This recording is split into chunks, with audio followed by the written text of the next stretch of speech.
Hello guys, तो good morning. आज हम पढ़ेंगे मिडवाइफरी गायनोलॉजिकल का वीडियो जो जीएनएम थर्ड ईयर के एग्ज़ाम के लिए बहुत बहुत इम्पोर्टेंट होने वाला। इसमें पूछा गया है कि प्रसव के दौरान होने वाली तैयारियों के बारे में समझाइए। तो देखिए, सबसे पहले जो प्रसव के दौरान जो तैयारियां होती है उसमें मैनेजमेंट करते हैं। जैसे मैनेजमेंट में आप प्री ऑपरेटिव केयर देख लीजिए। क्या होता है प्री ऑपरेटिव केयर? इसका मतलब होता है कि ऑपरेशन के पूर्व क्या क्या तैयारी करना चाहिए हमें। अगर किसी महिला को ऑपरेशन करना है तो उससे पहले हम किस किस प्रकार की तैयारी करेंगे उसके बारे में सबसे पहले लिखना है। तो सबसे पहले गर्भवती स्त्री को लगभग 2 दिन पूर्व ही अस्पताल में भर्ती कर लेना चाहिए। जो महिला गर्भवती है उसको कम से कम 2 दिन पहले अस्पताल में भर्ती कर लें एवं उसे मानसिक रूप से तैयार करें। क्या उसे मानसिक रूप से तैयार करें एवं महिला को मिडवाइफ एवं नर्स चिकित्सा से संबंध में बना सके। यानी कहने का मतलब क्या है? इसका मतलब है कि अगर महिला गर्भवती है तो उसको हॉस्पिटल में 2 दिन पहले एडमिट कर लें और एडमिट करने के बाद जो मिडवाइफ के नर्स होते हैं उन्हें उस पेशेंट को सौंप दिया जाता है और उसके बाद वो मेंटली रूप से उसे सपोर्ट करते हैं, उसे समझाते हैं कि ये ऑपरेशन ज़्यादातर कॉम्प्लिकेशन नहीं होने वाला है, आप बिल्कुल इस ऑपरेशन को झेल सकते हैं, आपके लिए ऑपरेशन ये ज़्यादा गंभीर नहीं होने। तो उसे मानसिक रूप से तैयार करें ताकि वो ऑपरेशन के लिए तैयार हो सके। उसे ऐसा अगर किसी प्रकार कोई ऑकवर्ड फील हो रही है, डर सा लग रहा है, तो उसकी हर समस्या का समाधान नर्स को करना चाहिए। उसके बाद फिर परिजनों को क्या करना चाहिए? आप पूरे ऑपरेशन की विधि को आप विभिन्न प्रकार से समझा दीजिए। यानी विगत रूप से आप ऑपरेशन की विधि को समझा के और जब उसे समझ में आ जाए परिजन को तो क्या करें, लिखित में आप हस्ताक्षर ले सकते हैं।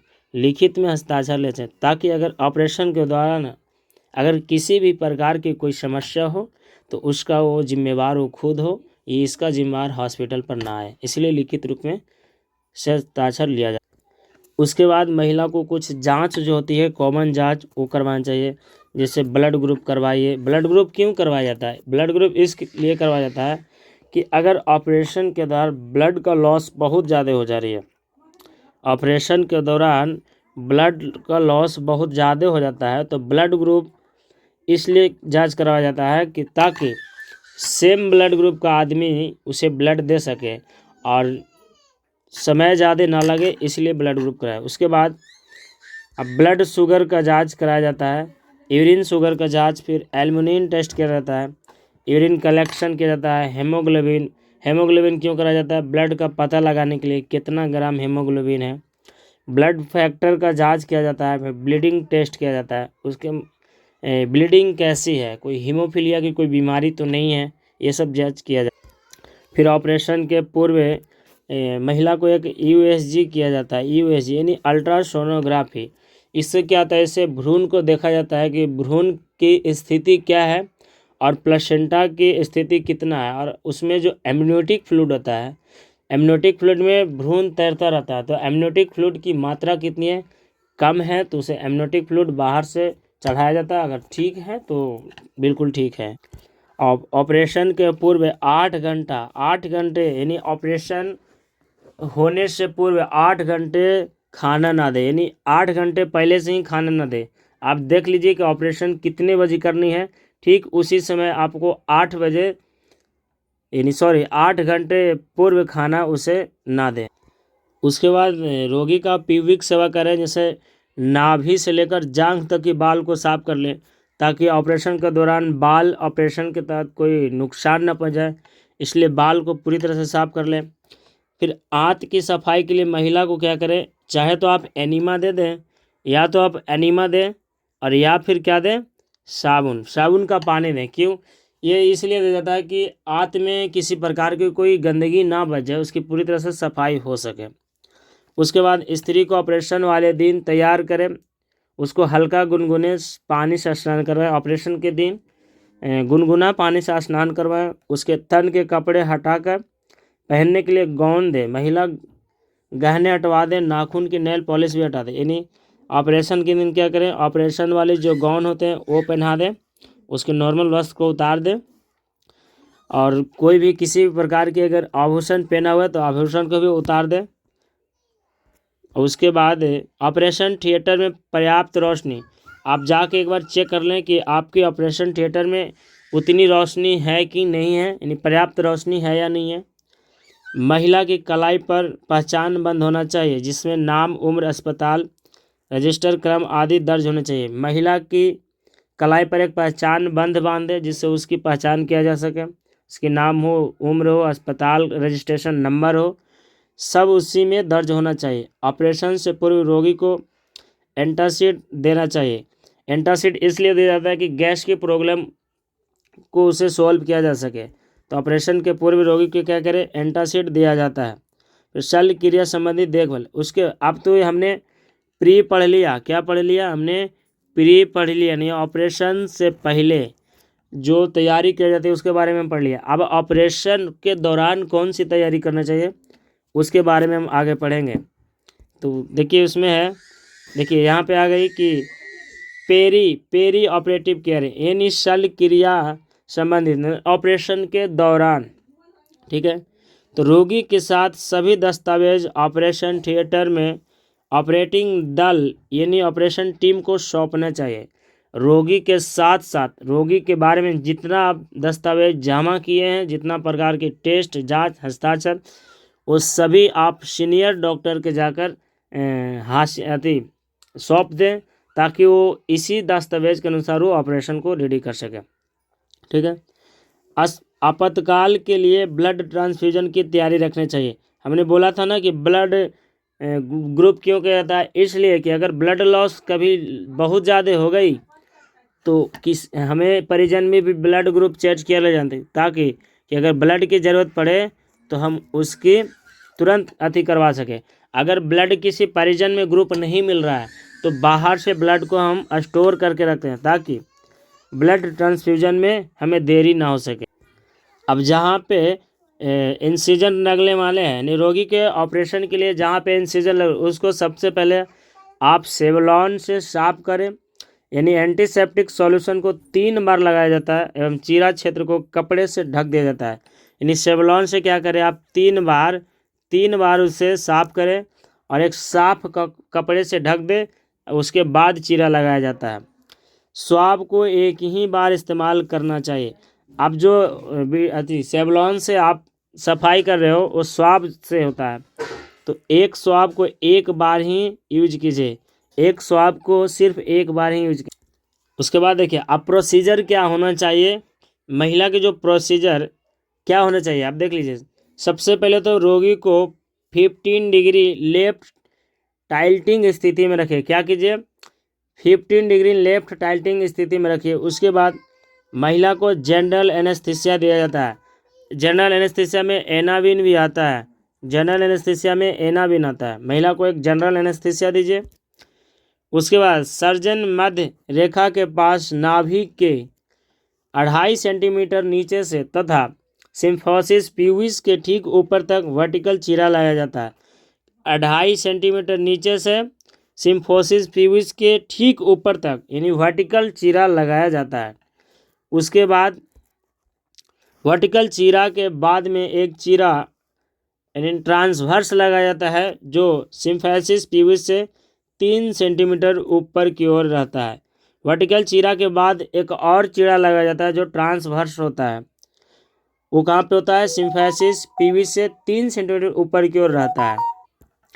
अब देखिए चीरे का अगर लंबाई चौड़ाई बढ़ाना है, अगर चीरे का लंबाई चौड़ाई बढ़ाना है तो क्या करेंगे, उसके लिए रिट्रैक्टर का इस्तेमाल करेंगे। यूटेराइन वॉल में चीरा लगाने के बाद फीटल मेम्ब्रेन दिखाई देता है जिससे रैप्चरेट करके सक्शन द्वारा एमनियोटिक द्रव को हटाया जाता है। ये नहीं कहने का मतलब क्या है कि जब यूटेराइन वॉल में चीरा लगाया जाता है तो फीटल मेम्ब्रेन दिखाई देता है, जिससे क्या होता है रैप्चरेट करके उसको रैप्चरेट करके हल्का फाड़ के और सक्शन मशीन के द्वारा एमनियोटिक फ्लूइड को बाहर निकाला जाता है। उसके बाद अब शिशु के सिर को पकड़कर सावधानीपूर्वक बाहर निकाल लिया जाता है। नाभि नाल के साथ प्लासेंटा को भी बाहर निकाला जाता है। शिशु को निकाल लीजिए। उसके बाद अपरा, प्लासेंटा को हिंदी में अपरा बोलते हैं, तो इसको भी बाहर निकाल लिया जाता है। और नाभि नाल को क्या किया जाता है, क्लैंप किया जाता है, नाभि नाल को क्लैंप कर दिया जाता है। शिशु को निकालने के बाद उसे साफ कपड़ा से साफ करें और तुरंत अपगार स्कोर का अवलोकन करें, है ना, तुरंत अपगार स्कोर जांच करें। सर्जन बच्चे एवं प्लासेंटा के डिलीवरी के बाद गर्भाशय, पेरिटोनियम एवं उदर भित्ति को टाँके द्वारा बंद करके ड्रेसिंग कर देता है। अब सर्जन का क्या काम होता है, जब चाइल्ड बाहर निकल गया तो क्या करेगा, पेरिटोनियम एवं उदर भित्ति को टाँके लगा के बंद कर देता है और ड्रेसिंग करके वो चला जाता है। उसके बाद अब नर्स का काम होता है। सर्जन तो चला गया, अब देखिए ऑपरेशन के पहले वाले भी हमने बता दिया, ऑपरेशन के दौरान भी बता दिया। अब ऑपरेशन के बाद, अब ऑपरेशन हो गया, उसके बाद क्या क्या करना चाहिए उसके बारे में देख लीजिए। तो ऑपरेशन यानी पोस्ट ऑपरेटिव केयर, सबसे पहले क्या करेंगे, स्त्री के सभी वाइटल साइन को चेक करेंगे और चेक करके क्या करेंगे, एक नोट भी करेंगे। एक फाइल मिलेगा जहाँ पे आपको लिखना होता है कि पल्स रेट यानी इतना, पूरी वाइटल साइन को नोट करेंगे। महिला को जितनी जल्दी हो सके शिशु को स्तनपान कराने के लिए प्रोत्साहित करेंगे, यानी जितना जल्दी हो सके, जैसे ही महिला कॉन्शियसनेस हो जाए तो शिशु को बोलें कि आप स्तनपान करवा दीजिए। उसके बाद संक्रमण की रोकथाम के लिए निर्देशानुसार प्रोफाइलेटिक एंटीबायोटिक दिया जाता है। अब क्या किया जाता है, एक प्रोफाइलेटिक एंटीबायोटिक ड्रग्स होता है जो माता को दिया जाता है, जिससे क्या होता है कि संक्रमण को रोकथाम किया जा सके। ठीक उसके बाद महिला को अगर दर्द हो रही है तो उसके लिए पेथिडीन दिया जाता है ना, दर्द निवारण के लिए पेथिडीन ड्रग्स होता है वो दिया जाता है। फिर गंभीर एनीमिया हो तो अगर महिला को रक्त लॉस बहुत ज़्यादा हो गई तो उसे हम बोलेंगे एनीमिया। अगर बहुत ज़्यादा एनीमिया हो गया तो ब्लड ट्रांसफ्यूजन करने की ज़रूरत पड़ेगी। तो आप ब्लड ग्रुप तो पहले से पता ही है, अब ब्लड आपने पहले से मंगा के रखा है तो क्या करेंगे, आप क्रॉस वाई मैचिंग करके क्या करेंगे, ब्लड ट्रांसफ्यूजन कर देंगे। रोगी को इनटेक एवं आउटपुट चार्ट तैयार करें, एक चार्ट तैयार करें जिसमें इनटेक लिखे, यानी कितना वो इनटेक हो रहा है, कितना पानी पी रहा है, कितना उसके वेन के द्वारा ब्लड जा रही है, कितना फ्लूइड जा रहा है वो अलग लिखें, कितना उसके यूरिन को निष्कासन कर रहा है, कितना सिक्रेशन निकाल रहा है उस सच को अलग लिखें। नहीं, जितनी उसकी बॉडी से बाहर निकल रही आउटपुट हो गई, और जितने उसके बॉडी में अंदर जा रहा है उसे बोलेंगे इनपुट, यानी क्या हो जाएगा, इनपुट। अब आईवी मार्ग द्वारा तरल द्रव को चिकित्सा निर्देशानुसार चालू रखें, यानी जब तक डॉक्टर बोलता है तब तक आप आईवी फ्लूइड उसे देते रहें। डॉक्टर जब बोलेगा कि अब बंद कर दो तो आप आईवी फ्लूइड देना बंद कर दीजिएगा। ऑपरेशन के दूसरे दिन तरल पदार्थ जैसे दूध, चाय, सूप, दाल का पानी, जूस आदि, इसके बाद पौष्टिक से भरपूर आहार प्रदान करें, यानी ऑपरेशन के दूसरे दिन आप ये सब चीज़ दे सकते हैं। उसके बाद टाँके एवं घाव को प्रतिदिन ड्रेसिंग करें, जो सर्जन ने टाँका लगाया है उसको प्रतिदिन ड्रेसिंग करें और देखें कि कहीं पस तो नहीं बना रहा है। अस्पताल से डिस्चार्ज होते समय माँ को पर्याप्त स्वास्थ्य शिक्षा प्रदान करनी चाहिए। अब जब महिला अस्पताल से डिस्चार्ज हो रही है तो आप उसे स्वास्थ्य से संबंधित कुछ शिक्षा भी प्रदान करें, जैसे कि स्तनपान कैसे करवाना है, बच्चों की कितनी खुराक में स्तनपान करवानी है, सुतिकावस्था के दौरान होने वाली छोटी छोटी समस्या, यानी कहने को, और डिलीवरी के 24 घंटे बाद, जो 24 घंटे के बाद से 6 महीने तक की जो एज होती है उसे हम बोलेंगे सुतिकावस्था। तो इसमें क्या होती है कि किसी प्रकार की कोई समस्या है तो उससे निपटने के लिए सावधानीपूर्वक क्या दें, शिक्षा प्रदान दें, और स्वयं माँ एवं बच्चों की देखभाल कैसे करने उसके बारे में भी शिक्षा प्रदान करें।